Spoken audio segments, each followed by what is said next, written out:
Seigneur soit avec vous. Et avec votre esprit. Évangile de Jésus-Christ selon saint Jean. Gloire à toi, Seigneur. En ce temps-là, Jésus arriva à une ville de Samarie appelée Sychar, près du terrain que Jacob avait donné à son fils Joseph. Là se trouvait le puits de Jacob.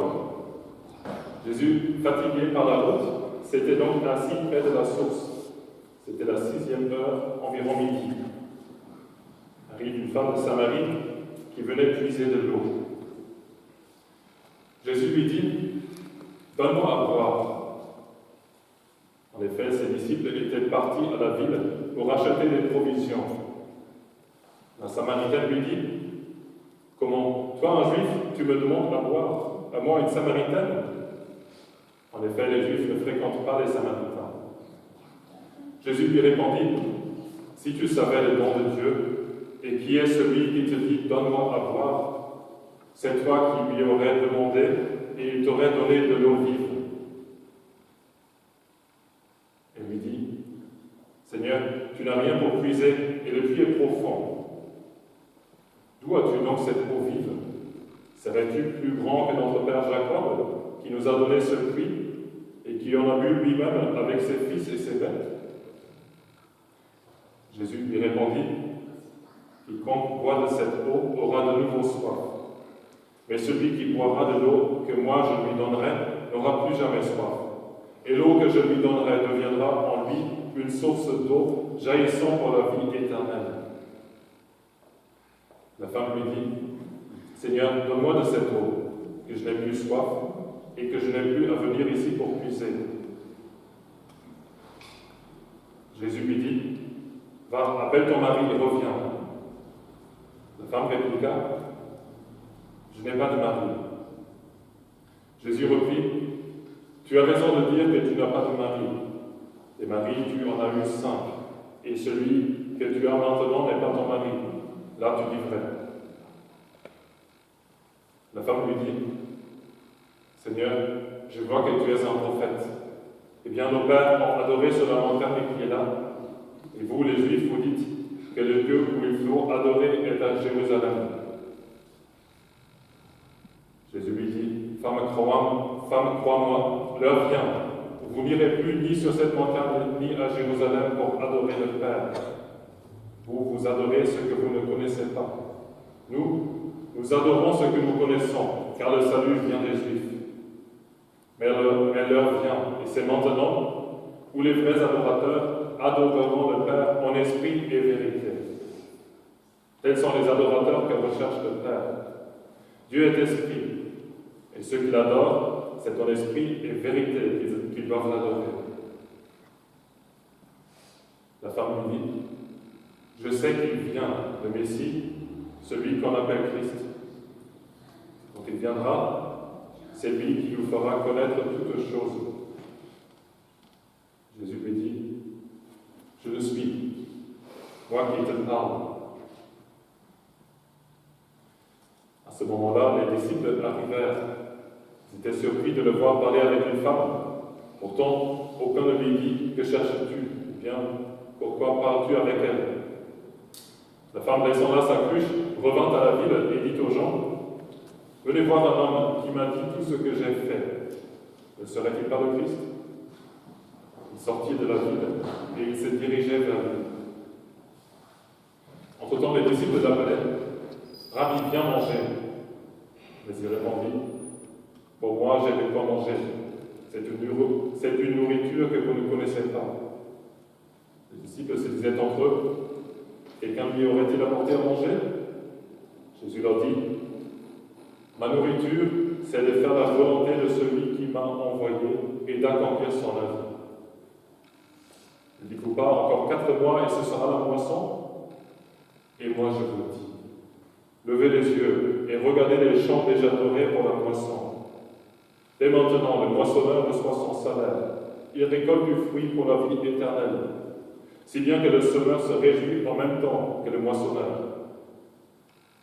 Il est bien vrai le dicton, l'un sème, l'autre moissonne. Je vous ai envoyé moissonner ce ce qui ne vous a coûté aucun effort. D'autres ont fait l'effort, et vous en avez bénéficié. Beaucoup de Samaritains de cette ville crurent en Jésus, à cause de la parole de la femme qui rendait ce témoignage. Il m'a dit tout ce que j'ai fait. Lorsqu'ils arrivèrent auprès de lui, ils l'invitèrent à demeurer chez eux. Il y demeura 2 jours. Ils furent encore beaucoup plus nombreux à croire à cause de sa parole à lui. Et il disait à la femme, « Ce n'est plus à cause de ce que tu nous as dit que nous croyons. Nous-mêmes, nous l'avons entendu. Et nous savons que c'est vraiment lui, le Sauveur du monde. » Acclamons la parole de Dieu. Louange à toi, Seigneur Jésus.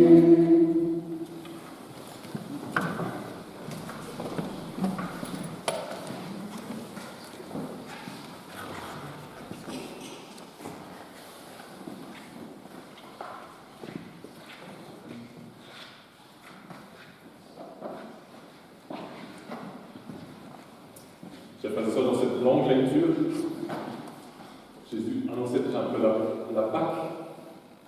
Il disait, l'heure vient et c'est maintenant.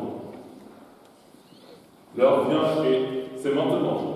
L'heure pour les catéchumènes, Nathalie, Alexandra et Laura, de vous annoncer la Pâque, de vous annoncer la résurrection de Jésus et qui, cette année, prendra une couleur toute particulière pour vous, parce que ça sera aussi le moment aussi grand que cette parole de votre résurrection, de votre renaissance par le haut. C'est ça le baptême. Renaître à nouveau. Nous avons la chance d'avoir Laetitia aussi qui se prépare déjà pour l'année prochaine pour recevoir le baptême, elle aussi. L'heure vient et elle est maintenant. Cette heure où Jésus veut se montrer, où il se montre à cette Samaritaine, l'heure du salut, où il lui dit, tu peux puiser une eau vive ici, et tu n'auras plus jamais soif. Tu en boiras, et tu auras une source en toi qui jaillit dans la vie éternelle. Quelle promesse! Quelle promesse pour nous aussi, il faut juste s'en rappeler de temps en temps, pour nous qui sommes déjà baptisés. Il faut creuser un peu peut-être, parce qu'il y a déjà une bonne couche de terre sur ce puits. Mais l'heure vient, et pour nous, chers frères et sœurs, elle est en fait toutes les heures où nous pouvons puiser cette eau qui jaillit dans la vie éternelle. La vie éternelle juste à la porte à côté. Juste ouvrir ce petit puits. Heureusement qu'il y a des catéchumènes qui reçoivent aujourd'hui leur premier scrutin. Heureusement qu'ils sont là pour nous rappeler un peu ce que nous avons déjà. Parce que ceux qui vont recevoir seulement, ceux qui attendent, on s'attend depuis longtemps, très longtemps, nous l'avons déjà depuis tellement longtemps. Cette source d'eau vive qui jaillit dans la vie éternelle. L'heure vient, elle est maintenant l'heure de la résurrection. Où enfin nous pouvons reprendre conscience que nous sommes ressuscités déjà, avec celui qui vit, avec ce Dieu puissant, avec Jésus qui se montre à cette pauvre femme à côté du puits, pour lui dire ses péchés, mais en même temps, pour lui dire ce que sa vie, pour lui dire sa joie, qu'elle peut vivre, qu'elle peut être sauvée. Mais bien aussi pour lui dire ses péchés. C'est peut-être ce que nous avons à faire aujourd'hui, ce que nous avons à faire dans tous les cas pendant le carême. Quand même étonnant cette discussion où Jésus parle un peu de tout et de rien apparemment avec cette femme. Et puis un moment, un peu de coup près qui tombe, il lui dit, alors va chercher ton mari. Il sait très bien évidemment la réponse. Il connaît très bien la vie de cette femme. Va chercher ton mari. Et là, pour elle, c'est tout un processus qui se déclenche. Parce que d'un coup, elle comprend que tu la connais. Que celui qui est là devant elle, il la connaît au plus profond d'elle-même, avec même ses faces cachées que jamais elle n'aurait voulu révéler à quelqu'un. Je vous dis la joie comme prêtre de confesser de temps en temps des gens qui viennent et qui ne se sont jamais confessés. Bien sûr, qui parmi nous, les vieux chrétiens, n'aura pas expérimenté d'avoir peur dans cette révélation de soi-même, de ce qu'on peut être le plus profond péché. Donc, bien sûr que le plus profond, en vérité, c'est l'esprit qui est en nous. On croit que dans le plus intime, c'est notre péché qu'on ne veut pas révéler, alors que le plus intime, c'est Dieu. Et c'est Dieu qui pousse un peu, qui le fait montrer au grand jour. Et cette femme, d'un coup, devient missionnaire. Pourquoi? Non pas parce qu'elle a eu une révélation mystique, non pas parce qu'elle a vu que Dieu est puissant et qu'il va bouleverser le monde et sauver tous, tout simplement parce que Jésus lui a dit ce qu'elle avait fait dans sa vie. Et que devant Dieu, elle pouvait être réconciliée, qu'elle pouvait être guérie. Cette femme devait missionnaire parce que Jésus lui a dit qu'elle avait plusieurs maris. Aussi simple que ça. Parce que Jésus lui a dit la vérité. Présenter notre péché devant Dieu, ça serait ça une bonne tâche de carême. Lui montrer, lui dire ce qui tire à la lumière. Ou peut-être qu'on dira mieux, mettre sous la lumière de Dieu nos ombres. Mettre sous cette lumière qui guérit tout, sous ce soleil infini, ce qu'au fond on n'aura jamais voulu que ce soit su, que ce soit connu. Je suis tombé récemment sur le témoignage d'une femme qui, à l'âge de 40-50 ans, parle de son enfance difficile, dure. D'un coup, elle découvre qui elle est vraiment, en repensant à cette enfance, cet être éclaté. Elle parle d'elle-même qui est enfant, elle dit que reste-t-il de la petite? Qui est-elle? Où est-elle? Elle est en morceaux, en 1000 morceaux éclatés partout. La petite est morte, mais il reste des fragments. Certains bougent encore. Elle les met dans une brouette et elle porte la brouette. Sa vie est réduite à la brouette. Je ne veux pas vous faire peur, simplement, pour vous dire que quelquefois, notre vie, ça ressemble un peu à ça. Quand on regarde à droite et à gauche, on a notre vie de travail, notre vie de famille, notre vie religieuse, notre vie la plus profonde.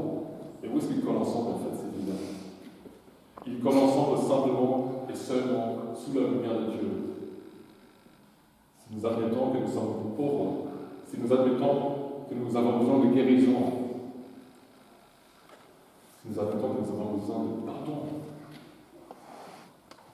de salut, et heureusement que l'heure est là, et elle est maintenant pour commencer ce chemin. Ne tardons plus, parce que la Pâque arrive plus vite qu'on ne pense. Ne tardons plus à faire apparaître nos faiblesses, à faire apparaître nos péchés. Combien on a peur en fait de se montrer? Combien on a peur que les autres sachent éventuellement qui on est vraiment? N'ayons pas peur. Parce que Jésus, de tout bien qu'il le sait déjà. Jésus le sait, et combien ça fait du bien à cette femme finalement? Avec quelle légèreté elle a dit au village pour dire, vous savez, devant la porte, il y a quelqu'un qui m'a dit qui je suis. Enfin, plus exactement, il m'a dit que je suis la femme de plusieurs hommes. Combien ce serait grand de dire, si on pouvait dire nous, Dieu m'a montré que je suis un pécheur, mais je suis un pécheur pardonné. Dieu m'a montré qu'au fond, je ne suis pas grand-chose. Que je suis un peu en petits morceaux. Mais lui, il les recolle ensemble, ces morceaux. Il met sa lumière. C'est le moment maintenant pour montrer à Dieu, à Jésus qui est là, assis à côté du puits, et qui puisse en nous vivre. C'est le moment de lui montrer le manque de confiance. Combien, chère maman parmi vous, combien vous avez crainte que quelque chose pourrait arriver aux enfants? Combien il y a de crainte, de peur, de manque de confiance que quelque chose pourrait arriver aux familles? Monsieur, que quelqu'un pourrait prendre ma place au boulot. Combien quelquefois, soyons honnêtes, soyons vrais, combien quelquefois nous manquons de confiance. Et c'est pas grave, nous sommes ainsi faits, c'est au plus profond de nous. Mais simplement, rentrons-le à Jésus, parce qu'il peut mettre son eau vive dessus et recoller les morceaux. C'est aujourd'hui, cette heure-là, pour nous laisser dire, mais oui, peut-être que tu devrais avoir confiance.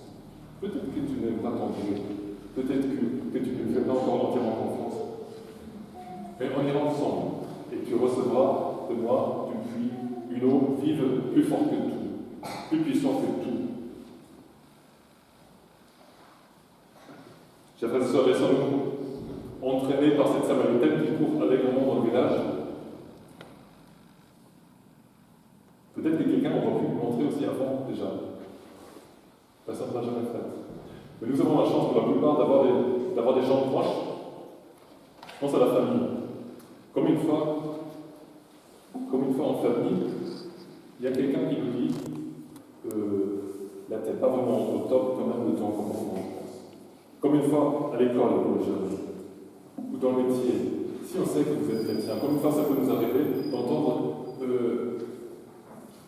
ça, ces comportements-là, c'est vraiment chrétien, ça. Et la première vexation dépassée, le premier agacement dépassé, on a envie de dire c'est trop grave, je pense. Quand nous entendons des reproches comme ça, ils ont raison, enfant. Peut-être qu'on n'est pas encore vraiment chrétien. Je reviens à cette histoire de Saint François, je l'ai peut-être déjà raconté. Saint François qui ne peut plus marcher, tellement il est malade à la fin de sa vie. Et ses frères empruntent un paysan un âne. Donc ce petit paysan mène l'âne avec Saint François derrière. Et puis il prend toute son audace et il dit toi, pauvre François, j'ai entendu qu'on t'appelle le saint.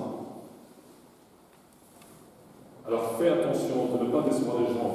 Fais attention, toi, de te comporter de telle manière à ce que vraiment tu sois en saint aussi. Sinon tu les tromperas. Et qu'est-ce qui aurait pu se blesser Saint François?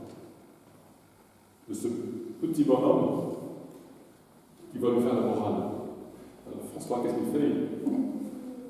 Il se laisse glisser de son âne, il se jette à terre, s'agenouille devant cet homme, lui baise les pieds, c'est peut-être une coutume un peu dépassée, lui baise les pieds et le remercie humblement qu'il a administré de telle manière. Chers frères et sœurs, qu'est-ce que nous faisons de nos proches qui nous disent nos quatre vérités? De nos proches qui, quelquefois, nous mettent vraiment profondément en question quand même. C'est vraiment chrétien ton truc là? Peut-être que quelquefois on n'est pas si chrétien que ça. Ça, c'est une des lumières que Jésus vient utiliser pour tirer nos faiblesses à la lumière. Donc laissons-les faire. Laissons faire nos proches. Laissons-nous dire un peu qui nous sommes vraiment. Parce que comme ça, nous serons un peu plus près de présenter nos faiblesses, nos péchés, nos manques de confiance, tout notre bazar à Jésus qui laisse un mot vif dessus. C'est surtout ce chemin qu'empruntent les catéchumènes.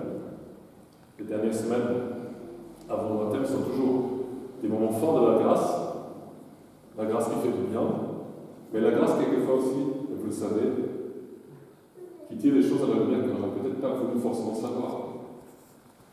C'est des moments forts, des moments quelquefois difficiles.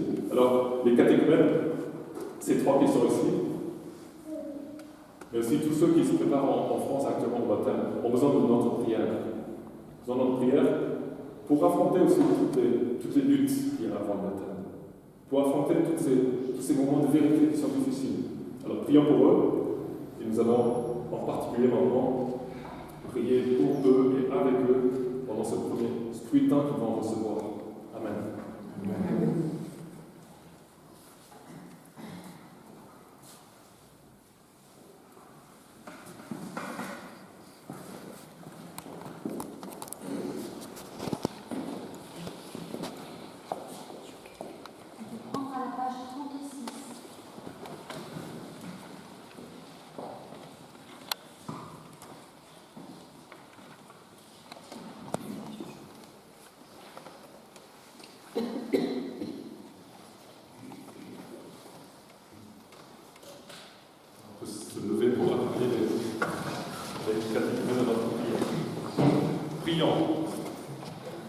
Dieu qui a envoyé ton Fils pour qu'il soit notre Sauveur, nous te confions ces catéchumènes.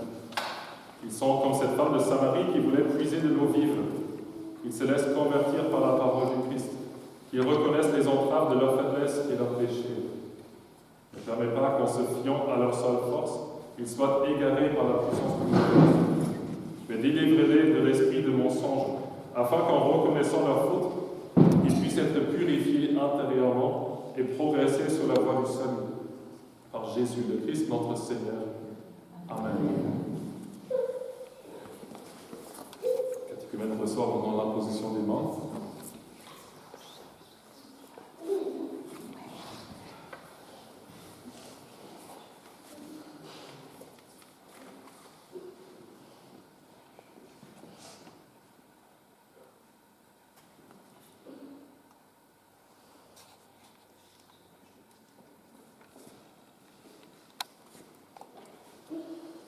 Seigneur Jésus, tu es pour les catéchumènes la source dont ils ont soif et le maître qu'ils cherchent. Devant toi, qui seul est saint, ils n'osent pas se dire sans péché. Avec confiance, ils ouvrent leur cœur, ils confessent leur misère, ils dévoilent leurs blessures cachées. Dans ton amour, délivre-les de leurs infirmités, rétablis leur force, étanche leur soif, accorde-leur la paix. Par la puissance de ton nom que nous invoquons avec foi, assiste-les maintenant et sauve-les. Commande à l'esprit du mal que tu as vaincu par ta résurrection. Montre à tes catéchumènes le chemin à suivre dans l'Esprit Saint, pour qu'en marchant vers le Père, ils l'adorent en vérité, toi qui règnes pour les siècles des siècles.